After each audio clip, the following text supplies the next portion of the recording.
1 looks like a sports car. 2 looks like your everyday reliable car. For most people, a reliable car should do the job.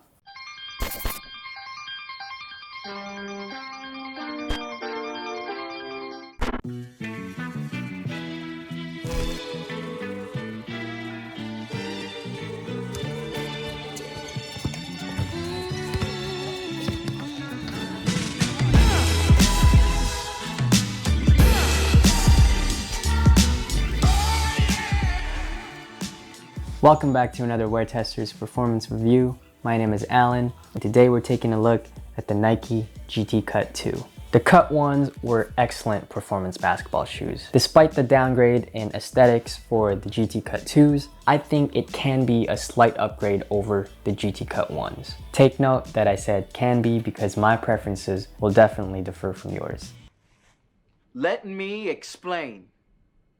The traction was extremely grippy and overall just reliable for me in almost every courts that I played in. This was especially true for indoor play, but it was also very capable for outdoor play as well. A large part of that is because of a special section in the outsole. Nike is calling this smear traction. It is an aggressive and hollow herringbone section on the forefoot area of the shoe. I think that section did a lot of the heavy lifting for the traction performance. The fact that the grooves are nicely spaced out, they're super thick, and most importantly, that rubber compound that they use. All those elements just gave me a really good and reliable traction performance. The rest of the outsole that's non-smear traction is made up of a slightly different rubber compound. They are slightly translucent. Unfortunately, when I played outdoors, the durability was not really great for these small triangular nubs. You could already see some fraying. I do think that you should save these shoes for indoors. When I did play with these in dustier courts, there was more slipping in the non-smear traction parts of the shoe. But since again, most of my actions and movements depend on the forefoot area, that sort of covered up the average performance with the non-smear traction parts of the outsole. I actually had a better overall experience with the traction in the GT Cut 2s compared to the GT Cut 1s. The GT Cut 1 that I have has a translucent outsole. I know there are a couple of colorways of the GT Cut 1 that has a solid outsole options. Other people may have had a different experience. Not that solid outsoles always beat translucent outsoles.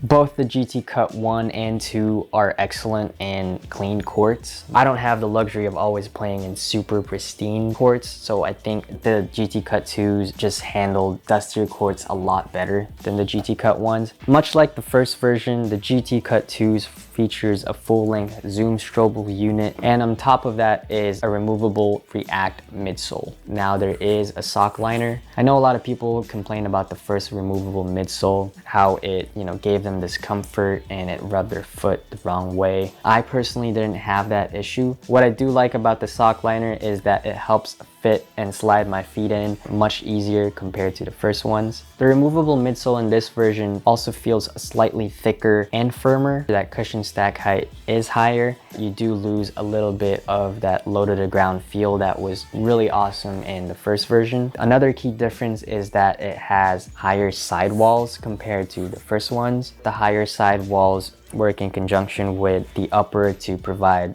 lateral containment. They also just help keep the removable midsole locked in place. You don't want one part to be moving around a lot. You want them to be a unit. Another thing they have on this React midsole is this small hex unit on the heel area. I'm not really sure if this small AirPod is making that big of a difference. Hopefully it does help with impact protection, but I think that the zoom strobel and the React midsole combination works well on their own already. To roughly estimate it, I would say it's about 60 to 70% cushy and 30 to 40% stiff. That allows you to have a comfortable yet stable ride at the same time. One good thing I like about the materials is the overall weight of the shoe. It doesn't feel exaggeratedly bottom heavy like the first ones. The weight distribution in this shoe is much better. This specific pair of GT Cut 2s that I have is actually a half size larger than the GT Cut 1s that I own, and even then it's already lighter. The upper of the shoe is comprised of this screen mesh feeling material. As Chris said in his initial review, it is a little little more plasticky in terms of feel. After my first 2 sessions testing these shoes, I felt some slight discomfort in my toes around this area of the shoe.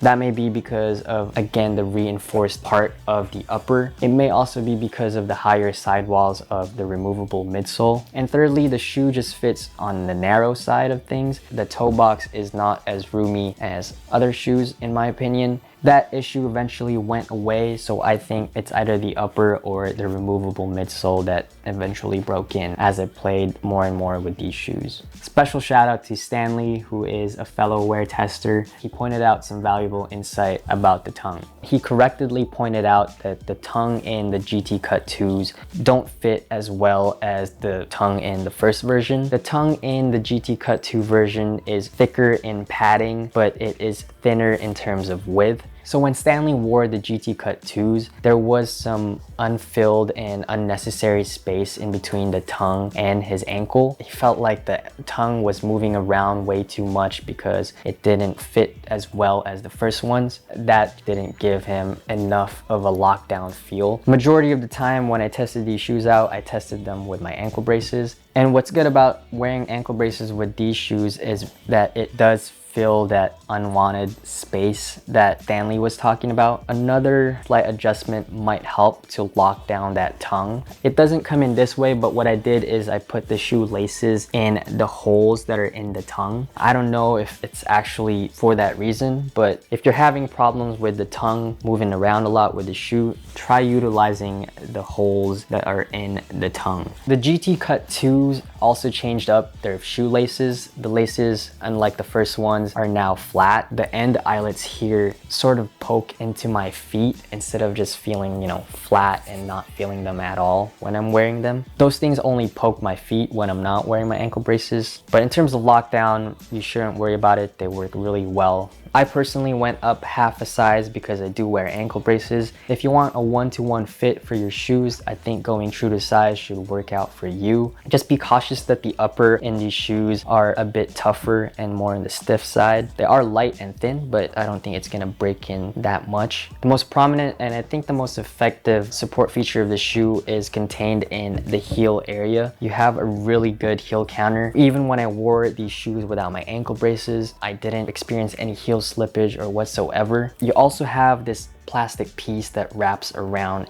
the heel area of the shoe. The ends of the plastic pieces extend slightly to the midfoot area of the shoe. That plastic piece works really well with the upper and the heel counter, again, to keep your foot in the footbed and just give you some lateral stability. In terms of torsional support, when you don't have that cushion in there, this is how it is. It is easily bendable. Although it doesn't have a torsional plate, once you have the cushion in there, the cushion is stiff enough that you can't easily bend that shoe. That cushion should provide just enough torsional support for you. The GT Cut 2 is thinner in the midfoot section compared to the first version. It is still fairly wide enough in the forefoot area, and that's where it really matters, because that's where, again, most of the action happens. I don't know if you would consider this an outrigger on this side, but it does flare out on the lateral side in this area of the shoe. You should be covered in terms of lateral support. That is about it for my review of the Nike GT Cut 2. I think this shoe is a really solid option for you. There are a lot of shoes that can compete with this that's even below its price point, like Li Ning, who are coming out with their own shoes with removable midsoles. I think it's great for competition. Hopefully it raises the bar in terms of coming out with these shoes that have removable midsoles. Or we can just pro-tro Kobe's and, I wouldn't mind that. As always, use your shoes and just have fun playing hoops out there. My name is Alan, and I'll see you again on the next one. Peace.